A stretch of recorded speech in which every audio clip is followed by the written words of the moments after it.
For this session, we're looking at revising another brick in the wall that we did in class this week. It's a simplified version, it's a nice one for beginners. It's got some nice picking, nice strumming. And at the end, we've got an abridged version where Gilmour does the proper thing, and I'm doing a sort of an easy copy, which sounds still pretty cool.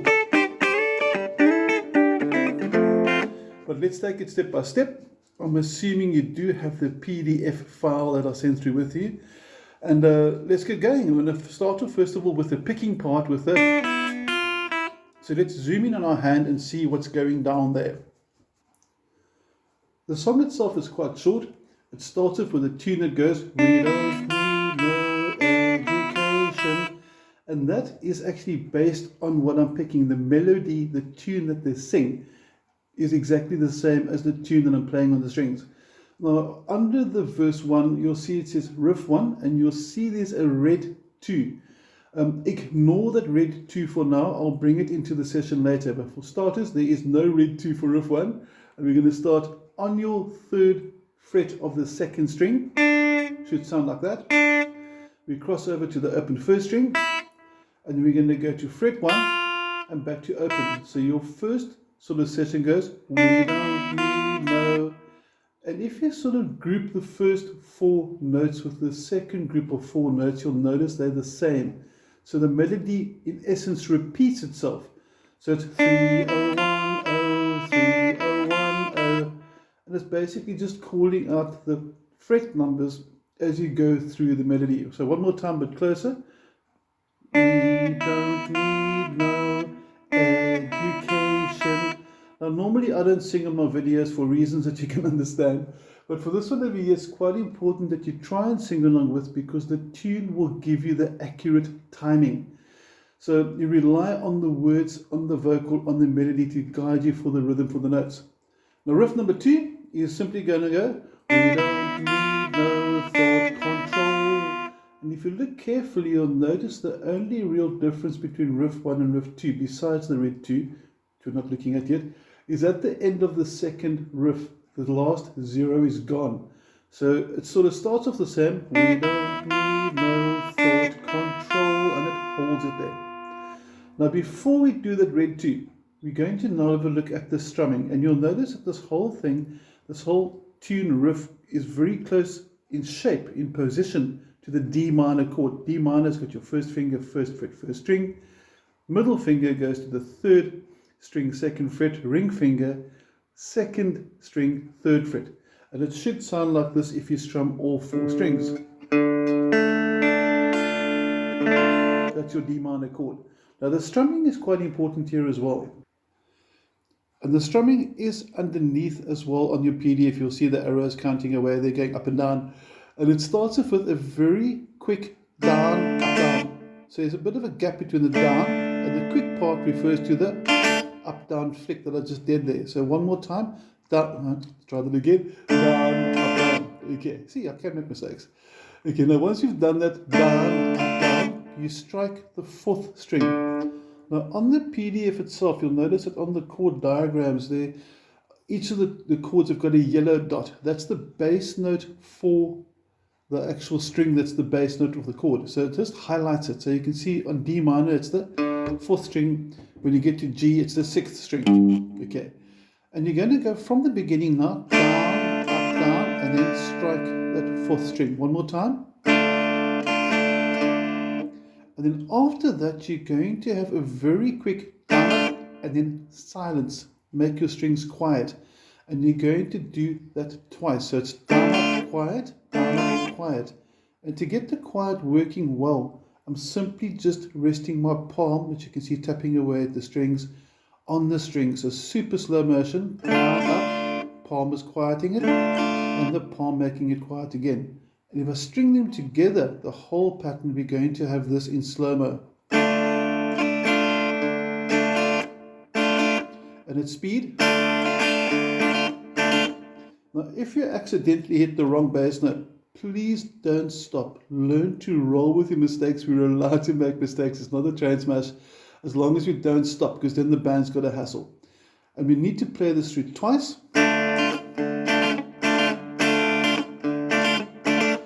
then we're going to put what we just did together with the picking pattern.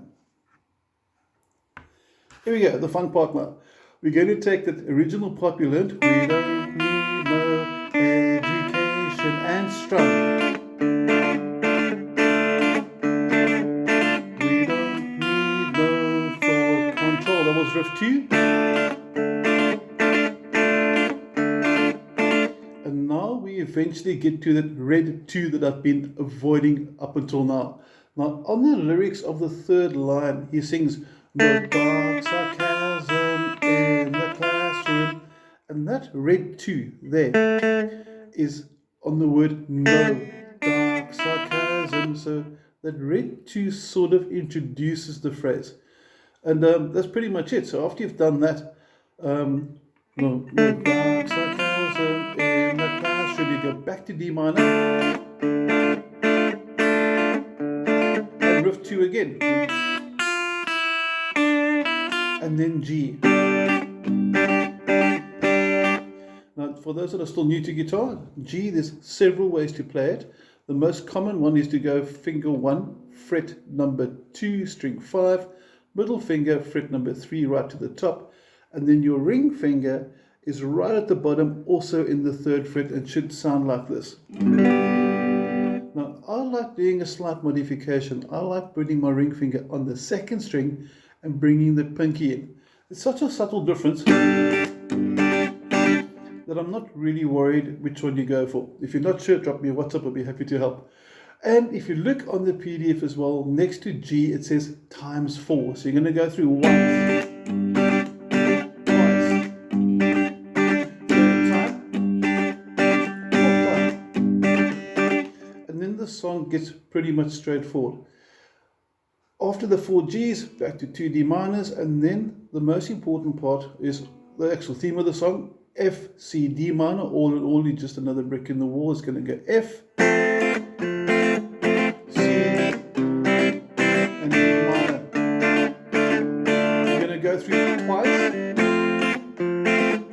There's a C, and stop. 2, 3, 4. And the drums will keep going if you listen to the original, because then the second verse, where they've got that choir that sings with Pink Floyd, will kick in and sing the second verse, which is actually the first verse just played twice in a row. Okay, F is going to have first finger flat across strings 1 and 2, fret number 1. Middle finger goes to string number 3, 2nd fret, and then ring finger goes to your 4th string from the bottom, fret number 3. This is F. And you're going to strum F from the 4th string, the bass note. You'll see it's yellow again, as we mentioned on the PDF. It's going to work like that. And when you go to C, it's a nice transition. There's my F. C, finger 1 is no longer flat, only on the 2nd string. Middle finger goes to the 4th string, and ring finger goes to the 5th string, and that's your C chord. And C you strum from the 5th string.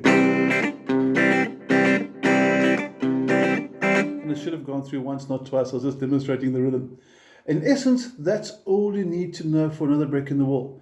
So if you were to take it through now the whole way and you want to play it through with me, I'm going to zoom out a little bit more so you can see my hands moving and everything. And let's try it together from the top. Okay. Now on the original, they actually start with the riff. They actually start with we don't need no. That's actually how they do start when they're singing it. So we're going to do it like that. So if you go on YouTube and you play along with, it's going to work for you. Let's go. 1, 2, 3, 4, and...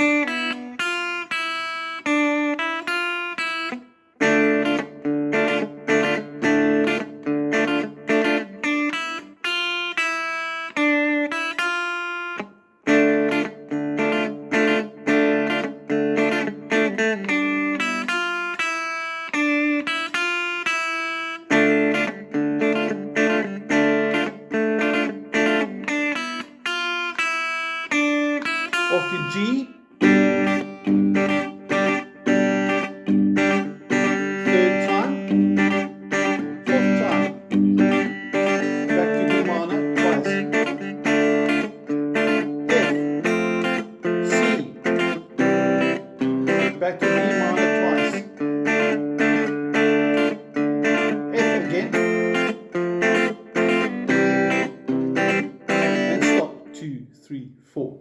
Now, for those that are intermediate players and would like to learn the little riff at the bottom that's underneath your chord chart, which goes,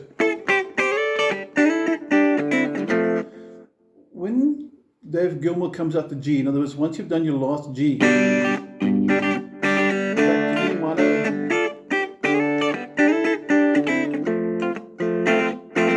that little riff that I just played there sort of cuts into half of the first D minor. So you can skip the D minor if you want to have a bit of breather, or you can start the D minor and then jump up to there. And that whole riff will take you down to the F chord. Now let's just focus in what's actually happening for the riff, and you can give it a go. You can see me a bit closer. There we go. Going to go all the way up to fret number 10. That's my 10th fret.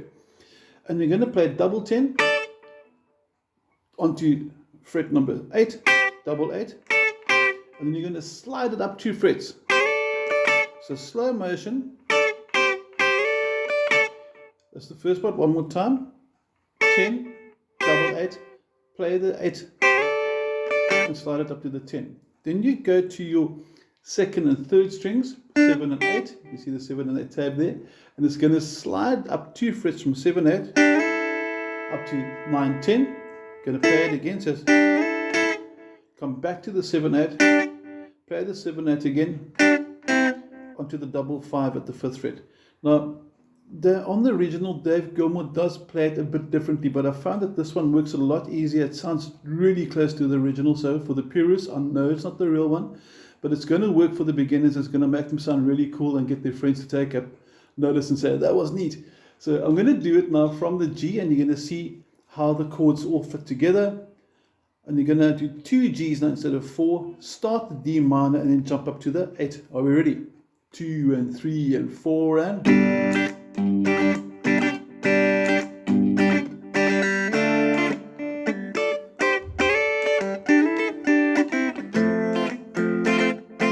And I'm hoping that you realize that worked really, really well if you played along with the original track. If there's any questions, you're more than welcome to drop me a WhatsApp. Be more than happy to help. Hope you enjoyed another Brick in the Wall. Like I said, it's a simplified version. It's a really cool song. And it's also a nice song to interact with somebody. So, say for example, you're jamming with a friend. Your friend can do the tune that we don't know that part. And then you can play the chords. So it can get you like a call and answer thing. So it's a nice interaction song, and that's what we did during the lessons. And I hope you enjoy it. I'm going to do a bass version as well later. So if you're a bass player, you can look for it. It'll be up on YouTube soon. Have an awesome day. Dave Gilmour is the best, and take care.